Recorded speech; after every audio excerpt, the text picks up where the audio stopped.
morning. I'm Leslie Meredith with ITE, and we're here at Africa Oil Week, and I'm delighted to present the Minister of Energy for South Africa. Welcome. No, thank you very much, Leslie, for inviting us, and it's an honor to be hosted by you. Oh, well, thank you. It's an honor for us to have you open the conference this morning.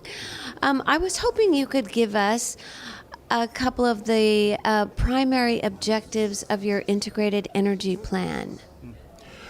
Well, in terms of the integrated energy plan that we are finalizing as a country, the key issue at the center there, one is to ensure that there is security of supply for energy on a sustainable basis, because we need to create predictability.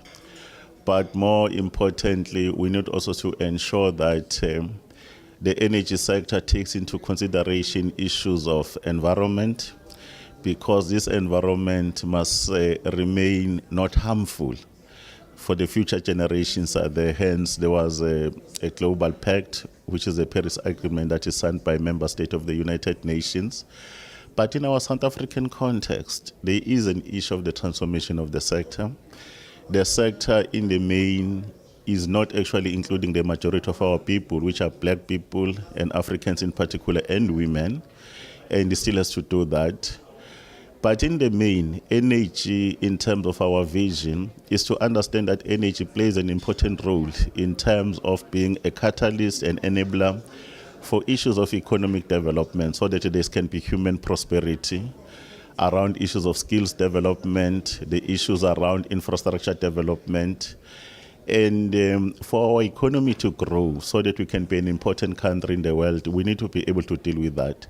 And when it comes to our integrated energy plan, it's informed by our own conditions as a country. We have chosen a path of an energy mix. In other words, you look at the base load where you are using coal power stations. We are also using nuclear because we have nuclear capabilities as a country. We've been having one here in Quebec for some time. But we're also looking at the issues of liquefied natural gas into the system. We're also looking at issues of alternatives, which is the renewable energies that we need to be looking at. That's how our plan would look like. But in the main, we have a vision that at least by 2025, we should actually have at least 30% of our energy system to be clean energy, because it's going to be very important. But more importantly, when we do this, our projections should be aligned to the developmental path of our country, which is called Vision 2030, which is the national development. It speaks about issues of the economy, invest in infrastructure, so that we can be able to grow our economy. There are issues around social issues, which is about access of the energy resource, but then ultimately there's an environmental component. Well, that covers a lot of ground. As you look ahead, how do you see the role of South Africa in the global energy market? Well, South Africa, we remain a leader. Remember is that in the region of Southern Africa, one of our biggest parastatals called Eskom is currently the major supplier to many of the countries in our region. And we are very happy because it shows that regional economic integration as a vision of the African Union is actually currently happening. We're also looking at the question that just recently our countries, we signed what is called MOSISA, which is a relationship between Mozambique, South Africa, and including Zimbabwe. And at the very same time, we are very fortunate that there's been a discovery in our neighboring countries. You look at a country like Mozambique, they've actually discovered that they have a lot of gas potential. And we are going to be actually working them together with Zimbabwe and the other neighboring states, including Namibia, that are there. That's what we are looking at. But when you look at the petroleum industry, and the gas industry, we are an importing country in the main. In other words, there's a lot of research that has been done to look at the possibilities in terms of our shores.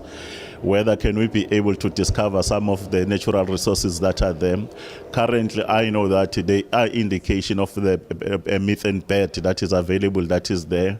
We're looking at the other sources of energy. It's going to be very important because it will give us that, because if you continue to be an importing country, the issues around tariffs, the prices of oil that are fluctuating, but also the political environment in the world has an implication for those of us that actually rely from other countries who are producers. Some of them, they're actually trading in good spirit as good neighbors, but others, they use it as a power instrument to influence the geopolitics of the others. Then it causes conflicts, tensions, and others.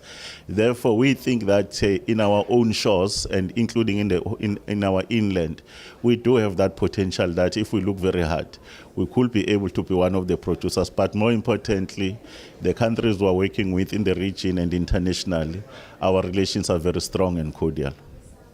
That's wonderful. Thank you for sharing your thoughts and your plans with us. We appreciate it. Once again, thank you very much for hosting me.